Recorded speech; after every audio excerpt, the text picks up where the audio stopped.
जादुई तितली और नन्ही परी।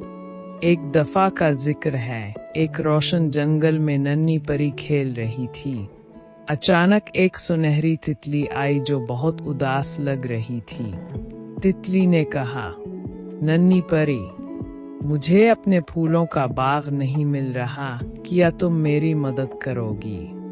नन्ही परी मुस्कुराई और अपनी छोटी जादुई छड़ी घुमाई। फिजा में एक चमकती हुई रोशनी का रास्ता बन गया। इस रास्ते पर चुल्लू, इसने कहा। तितली खुशी खुशी रोशनी के पीछे गई और थोड़ी देर बाद अपने खूबसूरत बाग तक पहुंच गई। तितली खुश होकर बोली, शुक्रिया नन्ही परी, बदले में ये जादुई मुस्कुराता फूल कबूल करो। जब भी तुम उदास होगी ये तुम्हें खुश कर देगा। नन्ही परी ने फूल लिया और खुशी खुशी अपने घर लौट गई। इसे मालूम हो गया कि दूसरों की मदद करने से हमेशा खुशी मिलती है।